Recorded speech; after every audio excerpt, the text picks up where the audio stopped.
امام حسن عسکری علیہ السلام بچپن کے 11 سال اپنے والد بزرگوار کے ساتھ وطن میں رہے، جس کے لیے کہا جا سکتا ہے کہ یہ زمانہ اطمینان سے گزرا۔ اس کے بعد امام علی نقی علیہ السلام کو سفر عراق درپیش ہو گیا، اور تمام متعلقین کے ساتھ ساتھ امام حسن عسکری علیہ السلام اسی کم سنی کے عالم میں سفر کی زحمتوں کو اٹھا کر سامرا پہنچے۔ یہاں کبھی قید، کبھی کسی حد تک آزادی، مختلف دور سے گزرنا پڑا، مگر ہر حال میں آپ اپنے بزرگ مرتبہ والد کے ساتھ ساتھ رہے۔ اس طرح باطنی اور ظاہری طور پر ہر حیثیت سے آپ علیہ السلام کو اپنے والد بزرگوار کی تربیت و تعلیم سے پورا فائدہ اٹھانے کا موقع مل سکا۔ 254 ہجری میں آپ علیہ السلام کی عمر 22 برس کی تھی جب آپ کے والد بزرگوار حضرت امام علی نقی علیہ السلام کی وفات ہوئی۔ حضرت نے اپنی وفات سے مہینہ قبل آپ کے متعلق اپنے وصی و جانشین ہونے کا اظہار فرما کر اپنے اصحاب کی گواہیاں لے لی تھیں۔ اب امامت کی ذمہ داریاں امام حسن عسکری علیہ السلام کے متعلق ہوئیں، جنہیں آپ باوجود انتہائی شدید مشکلات اور سخت ترین ماحول کے ادا فرماتے رہے۔ باوجود یہ کہ اس وقت سلطنت بنی عباس بڑی سخت الجھنوں اور پیچیدگیوں میں گرفتار تھی، مگر ان تمام سیاسی مسائل اور مشکلات کے ساتھ ہر حکومت نے امام حسن عسکری علیہ السلام کو قید و بند میں رکھنا سب سے زیادہ ضروری سمجھا۔ 11ویں ہستی امام حسن عسکری علیہ السلام کی ہے، اس لیے انہی کا فرزند وہ ہو سکتا ہے جس کے بارے میں رسول خدا صلی اللہ علیہ وآلہ وسلم کی پیشن گوئی صحیح قرار پا سکے۔ لہٰذا کوشش یہ تھی کہ ان کی زندگی کا دنیا میں ہی خاتمہ ہو جائے، اس طرح کہ ان کا کوئی جانشین دنیا میں موجود نہ ہو۔ یہی سبب تھا کہ امام حسن عسکری علیہ السلام کے لیے اس نظر بندی پر اکتفا نہیں کیا گیا جو امام علی نقی علیہ السلام کے لیے ضروری سمجھی گئی تھی، بلکہ آپ کے لیے اپنے گھر بار سے الگ قید تنہائی کو ضروری سمجھا گیا۔ لہٰذا آپ علیہ السلام کی مختصر زندگی جو دور امامت کے بعد تھی، اس کا بیشتر حصہ قید و بند ہی میں گزرا۔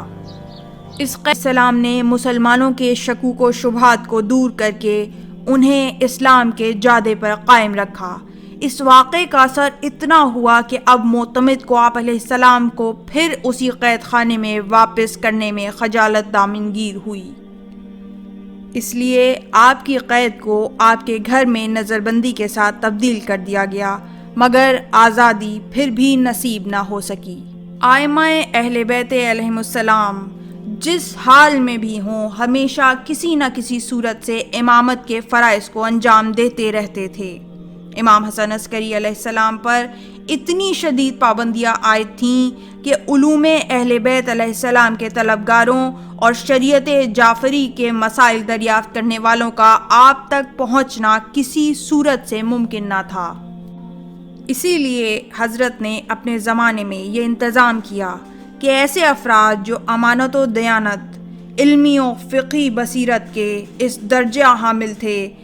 اور وہ اہم مسائل جو ان کی دسترس سے باہر ہوتے تھے انہیں اپنے پاس محفوظ رکھتے تھے، اور کسی مناسب موقع پر امام علیہ السلام کی خدمت میں رسائی حاصل کر کے ان کو حل کرا لیتے تھے، کیونکہ ایک شخص کا کبھی کبھی امام علیہ السلام سے ملاقات کو آ جانا حکومت کے لیے اتنا ناقابل برداشت نہیں ہو سکتا تھا جتنا کہ عوام کی جماعتوں کا مختلف اوقات میں حضرت تک پہنچنا۔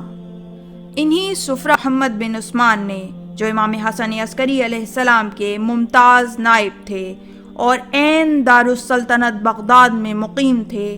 اپنے اس متعلقہ افراد کی آمد و رفت کو حق بجانب قرار دینے کے لیے ایک بڑی دکان روغنیات کی کھول لی تھی۔ اس طرح حکومت جور و ظلم کے شدید شکنجہ ظلم کے اندر بھی حکومت الہیہ کا آئینی نظام چل رہا تھا، اور حکومت کا کچھ بس نہ چلتا تھا۔ آپ اسی سلسلہ عصمت کی ایک کڑی تھے جس کا ہر حلقہ انسانی کمالات کے جواہر سے مرصع تھا۔ علم و حلم، عفو و کرم، سخاوت و ایثار، سبھی اوصاف بے مثال تھے۔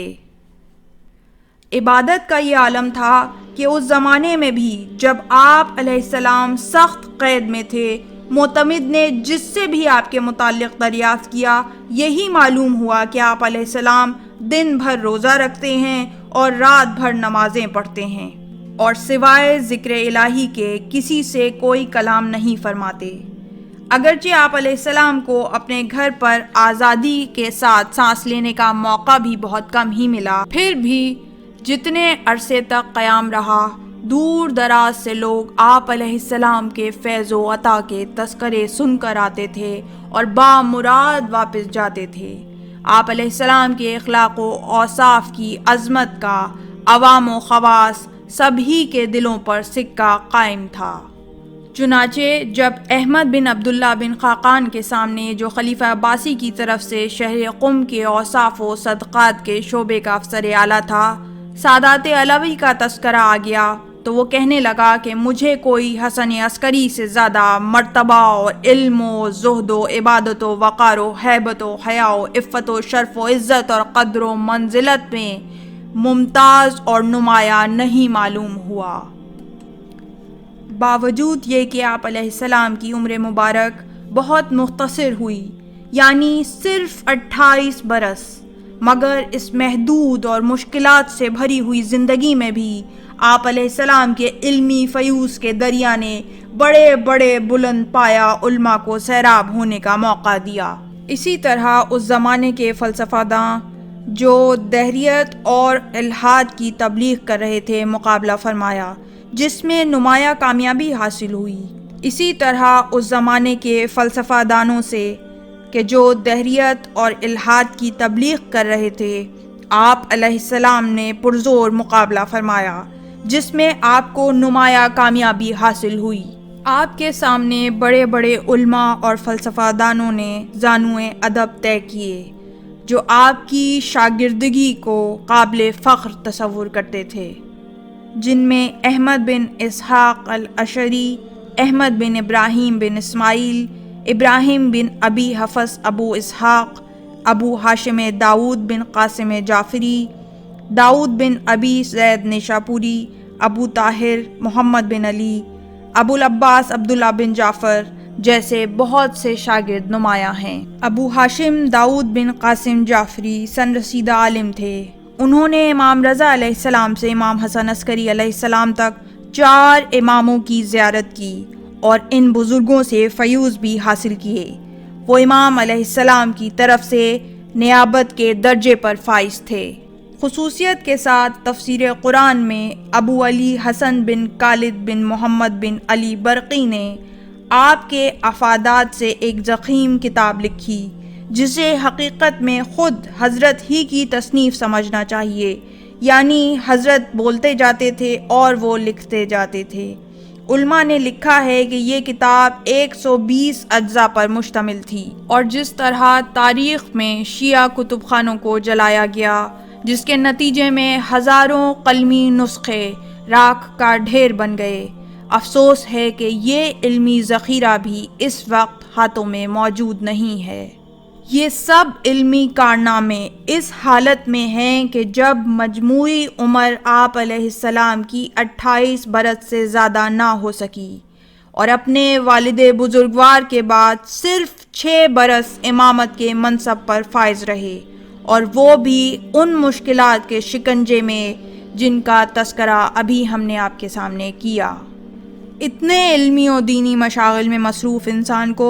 کہیں سلطنت وقت کے ساتھ مزاحمت کا کوئی خیال پیدا ہو سکتا ہے؟ مگر ان شخصیات کا بڑھتا ہوا روحانی اقتدار اور علمی مرجعیت ہی تو ہمیشہ سلاطین کے لیے ناقابل برداشت ثابت ہوتا رہا۔ وہی اب بھی ہوا، اور معتمد عباسی کے بھجوائے ہوئے زہر سے 8 ربیع الاول 260 ہجری میں آپ علیہ السلام نے شہادت پائی اور اپنے والد بزرگوار کی قبر کے پاس سامرہ میں دفن ہوئے، جہاں حضرت کا روضہ باوجود ناموافق ماحول کے مرجع خلائق بنا ہوا ہے۔